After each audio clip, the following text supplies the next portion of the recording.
ABP news boycott की बात trend 1 पर हो रही है और चित्रा त्रिपाठी के साथ तमाम एंकरों को जो है धुलाई हो रही है, उनको खदेड़ा जा रहा है सोशल मीडिया पर।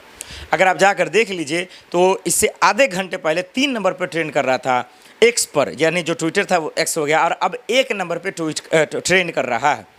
और एबीपी न्यूज़ बॉयकॉट की बात हो रही है, यानी हम एक लाइन में कहें तो गोदी मीडिया बॉयकॉट की बात हो रही है। एबीपी न्यूज़ को क्यों दरअसल जो है सलाखों के पीछे लेना, या उनको क्यों सामने लेना, क्योंकि इस जहर के पीछे या फिर इस जातिवाद के खिलाफ या टीआरपी के चक्कर में इन्होंने देश को नहीं बेचा है, या देश के युवाओं के साथ खिलवाड़ नहीं किया, महिलाओं के साथ खिलवाड़ नहीं किया, इन्होंने बेईमानी की है।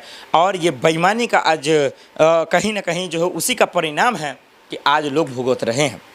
अगर ये मीडिया ठीक होती, अगर ये गोदी मीडिया ठीक होता, यकीन मानिए कि आज देश का नेता इतना बेईमान और भ्रष्टाचारी नहीं होता।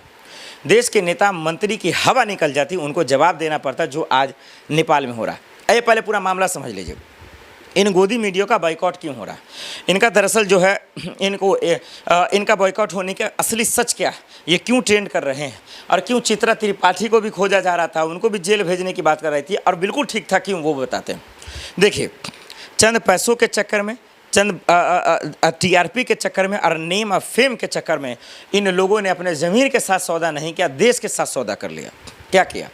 अब देखिए, चाहे वो सीए एनआरसी का मामला हो, चाहे वो किसान आंदोलन का मामला हो, अग्निवीर का मामला हो, ये आप देख लीजिए हेट एंड विट का मामला हो, जितने भी सरकार के कानून आए, जीएसटी घोटाला हो, जितना भी मामला आया, सब में इन्होंने सरकार की चाटुकारिता की। और हम सब ने देखा कि किस तरीके से सरकार बाद में उसको बैकफुट पर ले भी ली।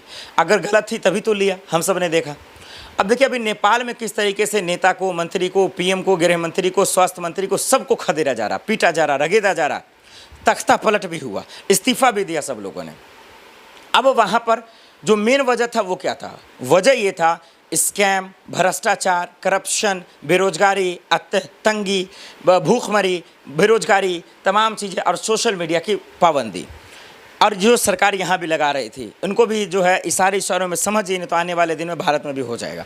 उन मंत्रियों को भी खदेड़ा जाएगा और उनसे भी सवाल जवाब किया जाएगा। ये तमाम चीज़ थे। वहाँ के युवा भी कह रहे हैं, नेपाल के लोग भी कह रहे हैं कि ये मेन वजह। अब देखिए, उसमें एबीपी न्यूज़ क्या ढूंढ के लिया है एंगल? जातिवाद का। इनके जीन में ही जातिवाद है। इनको हर एक चीज़ में हिंदू मुसलमान करना है, हिंदू मुसलमान करना है, यादव करना है, ब्राह्मण करना है, मिश्रा जी करना है, शर्मा जी करना है, दलित करना है, पासवान करना है, चमार करना है, धुनिया करना है, ये लोग करना है, सिर्फ टीआरपी के लिए और सिर्फ इसके लिए। ये लोगों तो देखिए, ये लोग इतने बेशर्म चैनल लोग हैं। ये गोदी मीडिया आपने कोरोना के टाइम में नहीं देखा किस तरीके से थूक जिहाद, ये जिहाद, वो जिहाद, और किस तरीके से देश के लोगों को गुमराह किया। तो दर्शकों, अब ब्राह्मणवादियों के खिलाफ ये ट्रेंड चला रहा है। कह रहे हैं कि ब्राह्मण जो है हर पद पर बढ़ रहे थे, ये वो हो रहे थे, इस वजह से जातिवाद का एंगल है ये। इनको और कुछ नहीं मिला, ये तलाश रहे हैं, और इस वजह से एक समाज का ये भी अपमान है, ब्राह्मणों का अपमान है। यादव कथावाचक के टाइम में, उस टाइम में भी हमने तमाशा देखा। इसलिए मैं हाथ जोड़कर बार बार हिंदुस्तान के लोगों से कहता आ रहा हूँ, और आज भी कह रहा हूँ, इन गोदी मीडिया को देखना बंद कीजिए, यूट्यूबरों को देखिए और उनकी अच्छी खबर देखिए, जो हिंदू मुसलमान ना करता हो, जो मुद्दों की बात करता हो, जो महंगाई, बेरोजगारी, इन सब चीज़ों की बात करता हो, अस्पताल, स्कूल की बात करता हो, देख लीजिए। इसीलिए बॉयकॉट की बात हो रही है, यार बिल्कुल ठीक हो रहा है। ये बेशर्म मीडिया का इलाज होना चाहिए कि उनको बैन करना चाहिए। मैं तो कहता हूं कि बंद कीजिए, ऐसे गोदी मीडिया को बंद कीजिए जो दिन रात सरकार की चाटुकारिता करने में लगाओ, दिन रात उनके तलवे चाटने में लगाओ, दिन रात देश के लोगों को गलत साबित करने में लगाओ। मतलब वो तो देश के लोगों को गलत साबित कर देते हैं, ये सिर्फ चंद पैसों के चक्कर में। और यही असली वजह है कि आज ये ट्रेंड कर रहे हैं और बॉयकॉट की बात हो रही है। लेकिन बॉयकॉट से काम नहीं चलेगा, इनको बैन करना पड़ेगा। और नहीं करने से क्या होगा, आइए अब हम आपको बताते हैं।